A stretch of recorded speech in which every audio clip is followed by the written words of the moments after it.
से भी अधिक महिमावंत। किससे अधिक महिमावंत? फिर से बोलो,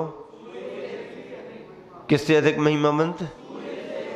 सूर्य से भी अधिक महिमावंत। उच्चारण के लिए सभी एक साथ तैयार हो।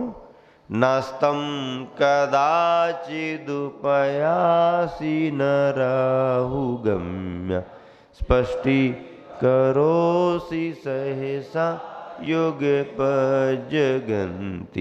नाम्भो धरोदर निरुद्ध महाप्रभाव सूर्याति शायी महिमासि मुनीन्द्र लोके।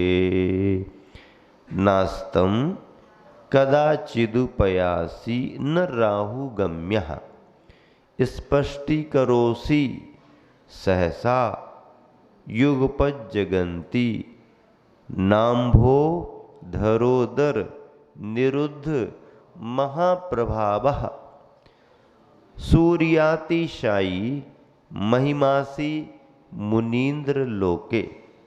एकदम उच्चारण स्पष्ट है, अपने ख्याल में आना चाहिए।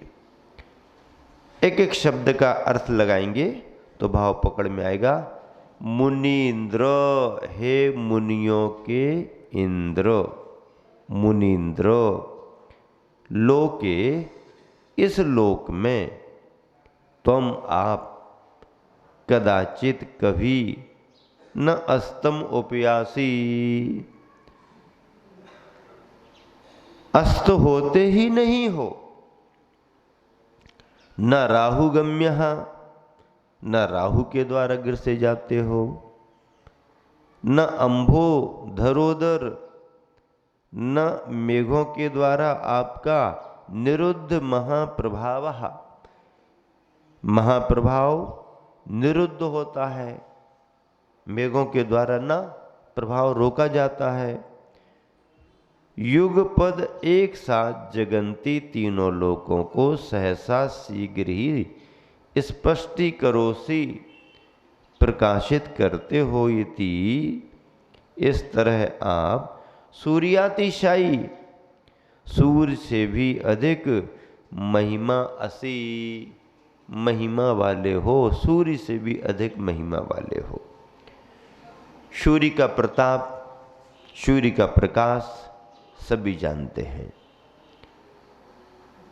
लेकिन आचार्य प्रवर मानतुंग स्वामी कह रहे हैं कि ये सूर्य का जो प्रताप और प्रकाश है ये तो दुनिया को मालूम है, लेकिन हे भगवान, आपका जीवन तो ऐसा है जो सूर्य से भी अधिक महिमावंत है। इसमें कारण क्या है? इसमें कारण ये है, देखिए भाव का मिलान करें। हे मुनीन्द्रो, आपकी महिमा सूर्य से भी अधिक है, क्योंकि ना तो कभी आप अस्त होते हैं, सूर्य अस्त को प्राप्त होता है, न राहु के द्वारा गिरसे जाते हो, सूर्य को राहु गिरस लेता है, और ना ही सीमित क्षेत्र को प्रकाशित करने वाले हो। भगवान का ज्ञान तीनों लोकों को प्रकाशित करता है, तथा मेघ भी आपके तेज को नहीं रोक पाते। सूर्य निकल गया, धूप आ गई, पर यदि बादल आ जाएं तो धूप चली जाएगी, और बहुत घने बादल आ जाएं तो अंधेरा भी हो जाएगा। तो बादल आकर के सूर्य के प्रकाश को, प्रताप को रोक देते हैं, लेकिन तीनों लोकों में ऐसे कोई भी बादल नहीं है जो भगवान के प्रकाश और प्रताप को रोक सके। कोई नहीं है, ही नहीं। कौन रोकेगा? तीर्थंकरों का विहार होता है, कोई बाधा ही नहीं। बाधा देने वाले के मन के भाव बदल जाते। जात विरोधी पशु पक्षी मित्रता को प्राप्त कर लेते। जात विरोधी कौन कहलाते? तुम्हारा विरोध हो जाए किसी से तो वो इसी समय के लेन देन का विरोध हो सकता है, जात विरोध नहीं है। जन्म से बैर लेके नहीं आए। कोई जीव कर्म के योग से लेके आया हो तो आया हो, लेकिन मनुष्य का मनुष्य जाति से बैर नहीं है, व्यक्ति के व्यक्ति से हो सकता है। संपूर्ण मानव जाति का संपूर्ण मानव जाति से बैर थोड़ी है, जात विरोधी थोड़ी है। और ये मनुष्य भी जन्म से ही कोई ऐसा विरोध लेके नहीं आया कि हम गैया को नहीं देख सकते, हम बैल को नहीं देख सकते, हम गाय ऊंट को नहीं देख सकते, हाथी को नहीं, हमारा तो विरोध है।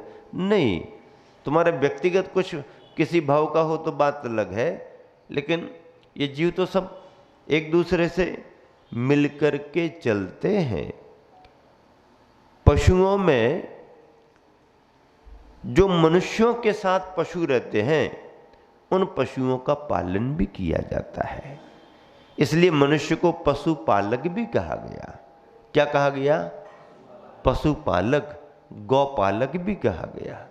गौपालक कहा कि नहीं कहा? आज अष्टमी है ना? हाँ, कौन सी अष्टमी? कन्हैया जी वाली। हाँ, कन्हैया जी की अष्टमी ना। कौन से कन्हैया? बंसी बजाते थे यमुना के तीरे, कदम्ब के पेड़ पर बैठकर। और कौन से कन्हैया? जिन्होंने माखन चोर। अच्छा, माखन चोर। हाँ, अपने अपने जल्दी ख्याल में आ जाते हैं। माखन चोर, मटकी फोड़। हाँ, मटकी फोड़। आज तो मटकियां फोड़ी जाती हैं। ये तो सब बचपन के प्रसंग हैं, बचपन के प्रसंग हैं जो उम्र के हिसाब से बाल सुलभ मन के लिए, जहां पर स्नेह लाड़ प्यार मिल रहा हो, ये बाल सुलभ मन में सब संभव होते हैं। लेकिन आज तो उस गोपाल को याद करो जिसने संकट के समय में मथुरा नगरी के यहाँ पर गायों की रक्षा करने के लिए गोवर्धन पर्वत को उठा लिया था। दया का भाव उनके मन में था, जीव दया का भाव उनके मन में था। कन्हैया जी ने कहीं किसी भी प्रसंग में किसी जीव को बाधा नहीं दी। उन्हें तो ठीक किया है जो दूसरों का बिगाड़ कर रहे थे। हाँ, उन्हें तो सबको ठीक कर दिया। जो ज्यादा अपने बल को लेकर के इतरा रहे थे उनको गिन गिन करके, चुन चुन करके सबको मैदान में पटक पटक करके ठीक करा दिया, सबको ठीक करा दिया। क्यों? ये तो करना नहीं पड़ता ना। जिसका आतंक हो तो उसको तो सबक सिखाना ही पड़ता है। आतंकित करने के लिए सबक नहीं सिखा रहे, जिसका आतंक सभी को परेशान कर रहा है उसको ठीक कर देंगे तो दुनिया के मन का आतंक खत्म हो जाएगा। और जो आतताई होते हैं, शक्ति का दुरुपयोग करते हैं, लोगों को परेशान करते हैं, हिंसा और आतंक बढ़ाते हैं, महापुरुष उनको ठीक ठाक करके सही रास्ते पर लगाते हैं। ठीक ठाक तो करना पड़ता है, और ठीक ठाक ठोक ठाक के बगैर होती नहीं है, ठीक ठाक करना है ना तो ठोक ठाक तो करना पड़ती है। बताओ, एक मिट्टी में भी यदि खोट ओट आ जाए तो उसको ठीक करने के लिए क्या करना पड़ता है? ठोक ठाक करना पड़ती कि नहीं?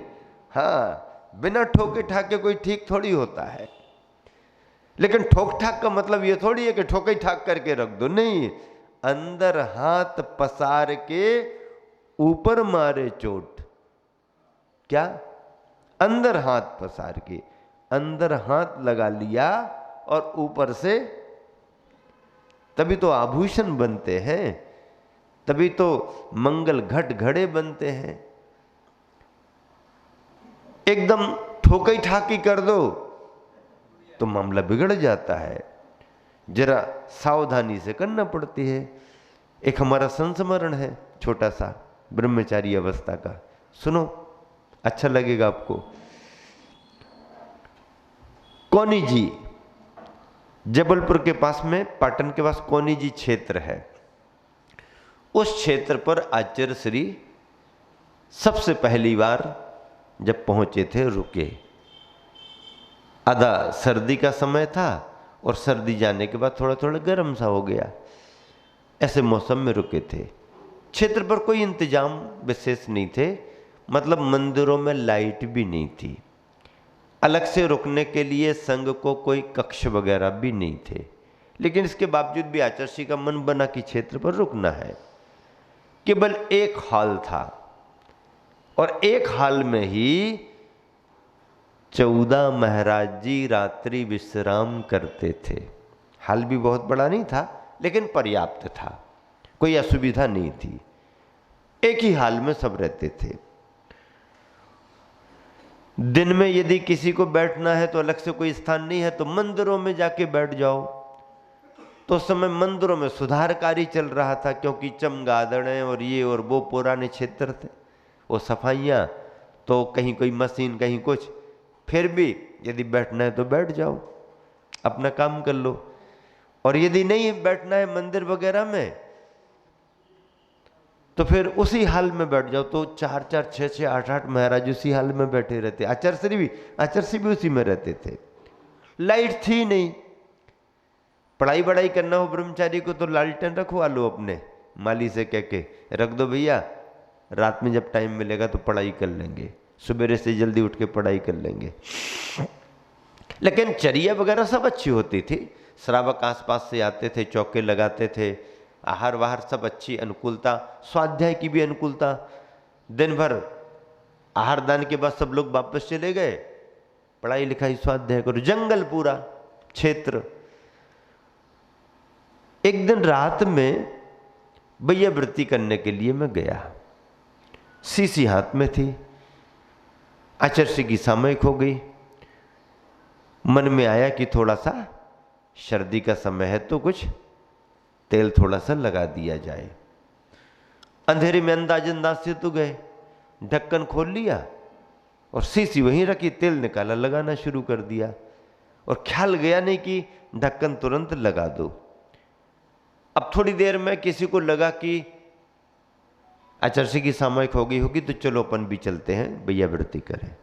वो श्रावक आया तो उसे कुछ ख्याल में नहीं था कि यहीं पास में शीशी रखी और खुली है। उसका पैर उसमें लग गया। अब लग गया तो आवाज आ गई। आवाज आ गई तो आचार्य समझ गए कि शीशी वगैरह कुछ गिर गई।